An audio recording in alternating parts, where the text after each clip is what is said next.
Hello दोस्तों, नमस्ते। स्वागत है आपका एक नए वीडियो में। जैसा कि हमने प्रीवियस वीडियो में डिस्कस किया, दो ट्राइंगल्स के कॉन्ग्रुएंट होने के 4 कंडीशंस होते हैं। Side side side, side angle side, angle side angle and lastly right angle hypotenuse side congruence condition. और हम side side side congruence condition को ऑलरेडी समझ चुके हैं, तो इस वीडियो में हम दो ट्राइंगल्स के कॉन्ग्रुएंस के बाकी 3 कंडीशंस को डिस्कस करेंगे। तो चलिए शुरू करते हैं इस वीडियो को और सबसे पहले बात करते हैं side angle side congruence rule के बारे में। इसके अकॉर्डिंग दो ट्राइंगल्स कॉन्ग्रुएंट होते हैं अगर एक ट्राइंगल के 2 साइड्स और एक इंक्लूडेड एंगल रेस्पेक्टिवली इक्वल होते हैं दूसरे ट्राइंगल के 2 साइड्स और इंक्लूडेड एंगल के। यहां पर आप एक फिगर देख पा रहे हैं और यहां पे ये गिवन है that line segment A B और लाइन सेगमेंट सी डी एक दूसरे को बाइसेक्ट करते हैं at point O.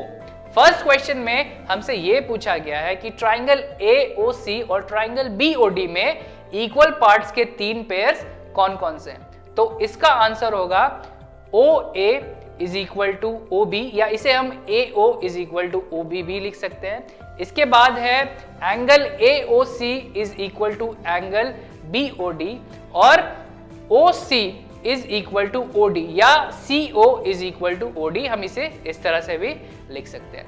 Second question में हमसे यह पूछा गया कि इनमें से कौन सा स्टेटमेंट ट्रू है।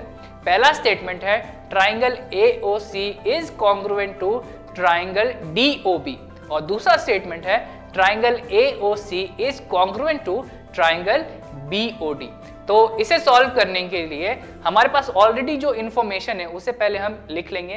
तो यहां पर हम लिखेंगे OA is equal to OB जो कि गिवन है, OC is equal to OD ये भी गिवन है, और दो ट्राइंगल्स यहां पे जो दो ट्राइंगल्स है ट्राइंगल AOC और ट्राइंगल BOD इनके इक्वल पार्ट्स है OA is equal to OB और angle AOC is equal to angle BOD। क्योंकि ये वर्टिकली ऑपोजिट एंगल्स है तो ये दोनों एक दूसरे के इक्वल होते हैं। And lastly OC is equal to OD। तो यहाँ पे side angle side congruence rule से ये दोनों ट्राइंगल्स कॉन्ग्रुएंट प्रूव हो गए और यहाँ पे कोरेस्पोंडेंस को हम इस तरह से शो कर सकते हैं A to B, C to D and O to O, और इसे हम सिंबॉलिक फॉर्म में कुछ इस तरह से लिख सकते हैं। Triangle AOC is congruent to triangle BOD।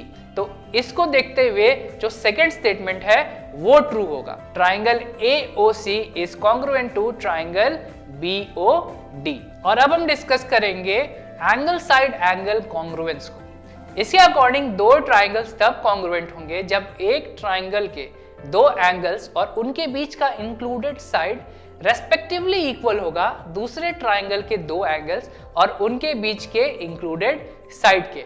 यहाँ पे जो फिगर दिया हुआ है इसमें ये गिवन है that AO is equal to BO and angle A is equal to angle B, और हमसे पूछा जा रहा है कि क्या ट्राइंगल AOC ट्राइंगल BOD के कॉन्ग्रुएंट है।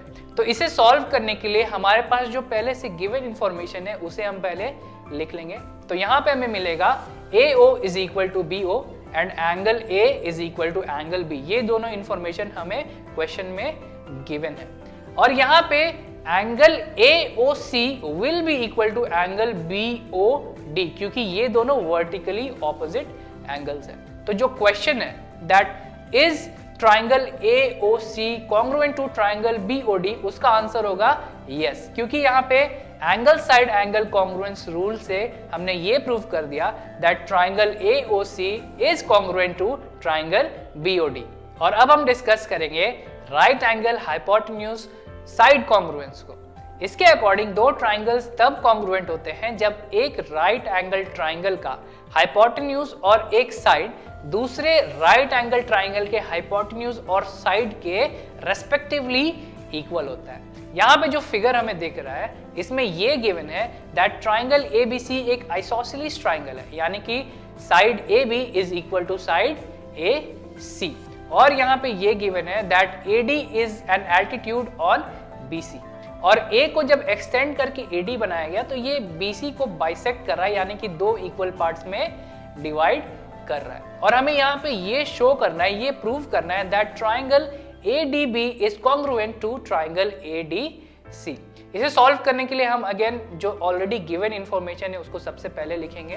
तो हमें यहाँ पे मिलेगा AB is equal to AC, जो कि क्वेश्चन में गिवन है। इसके बाद in triangle ADB and triangle ADC, angle ADB is equal to angle ADC, क्योंकि AD जो है वो BC पे परपेंडिकुलरली आ रहा है, तो वो एक राइट एंगल फॉर्म करेगा वहां पे। इसके बाद AB is equal to AC, क्योंकि ट्राइंगल ABC एक आइसोसेलेस ट्राइंगल है।